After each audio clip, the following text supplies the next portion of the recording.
Portugal. Tahu dong, Portugal. Portugal.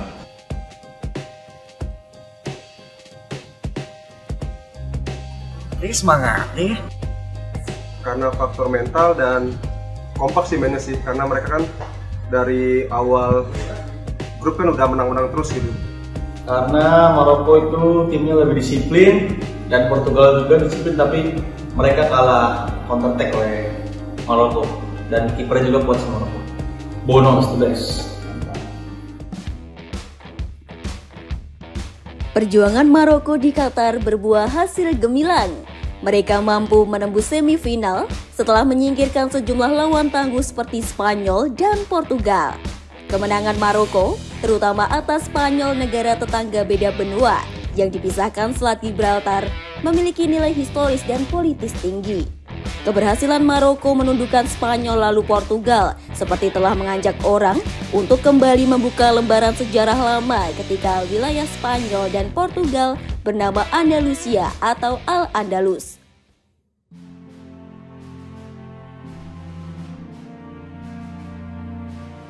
Sejarah Maroko bermula antara tahun 1062 sampai 1150, di mana saat itu kerajaan Islam yang berkuasa atas kawasan Afrika Utara menaklukkan Maroko dan menjadikan Marrakesh sebagai ibu kotanya. Dari Maroko, mereka melompati Selat Gibraltar dan menundukkan wilayah yang sekarang ini bernama Spanyol dan Portugal.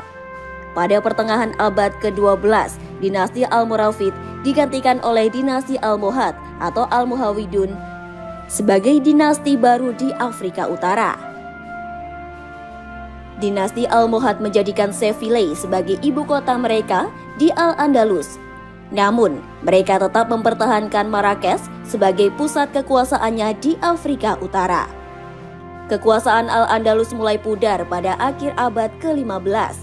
Setelah pada tahun 1492, Raja Ferdinand II dari Aragon dan istrinya, Ratu Isabella dari Castile, menaklukkan kerajaan Granada.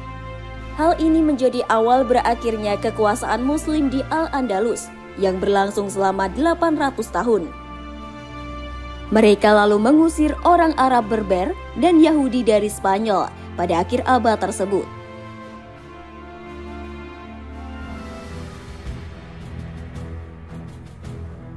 Ketika Eropa mengalami industrialisasi, Afrika Barat Laut semakin diincar karena berpotensi untuk dilakukan kolonialisasi. Pada tahun 1884, Spanyol menciptakan protektorat di pesisir Maroko. Sejak saat itu, Maroko mulai didatangi oleh banyak penjajah, salah satunya Perancis. Antara tahun 1921 sampai 1926, terjadi pemberontakan Berber di Pegunungan Rif yang dipimpin oleh Abdul El Krim. Pemberontakan ini menyebabkan berdirinya Republik Rif. Namun, pemberontakan ini berhasil diselesaikan oleh pasukan Perancis dan Spanyol.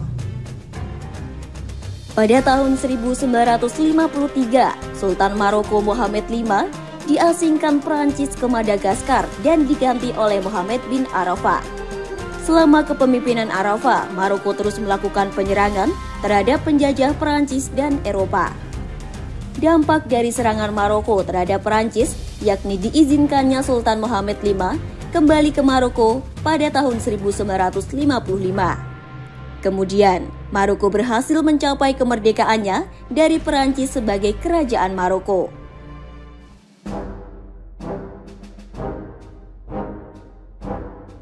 Dalam peta politik dunia, Maroko adalah salah satu sekutu terlama AS di Afrika Utara dan Timur Tengah, serta sekutu utama non-NATO.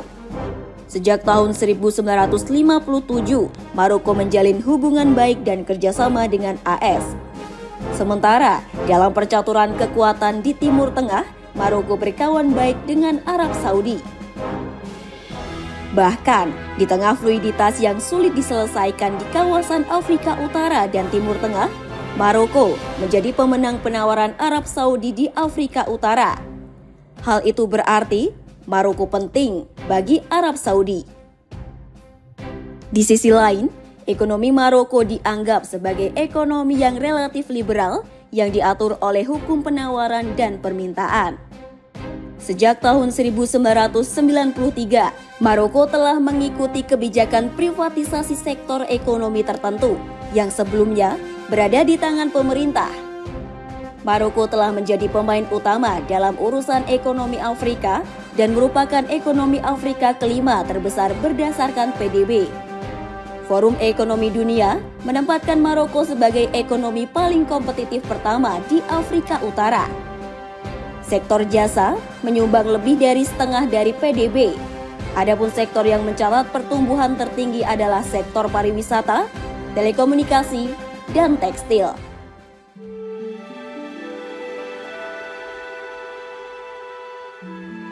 Jalan Casablanca sudah sangat populer bagi masyarakat Jakarta.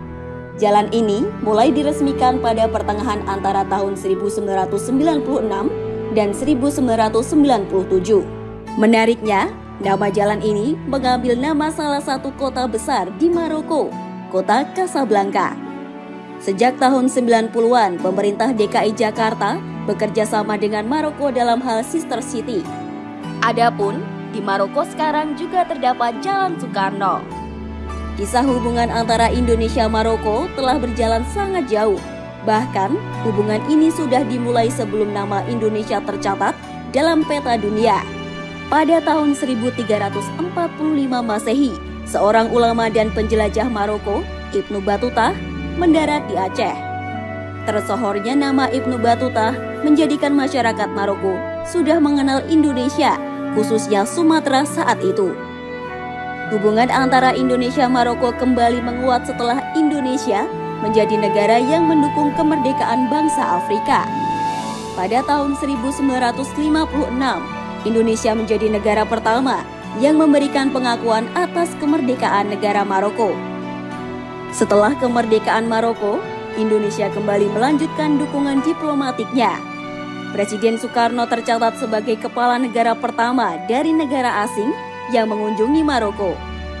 Raja Mohammed V menganugerahkan bintang mahkota kepada Soekarno dan sebaliknya, Soekarno menganugerahkan bintang sakti kepada Raja Mohammed V. Saat itu, Raja Mohammed V juga memberikan hadiah kepada Presiden Soekarno berupa pembebasan visa bagi warga Indonesia yang ingin berkunjung ke Maroko.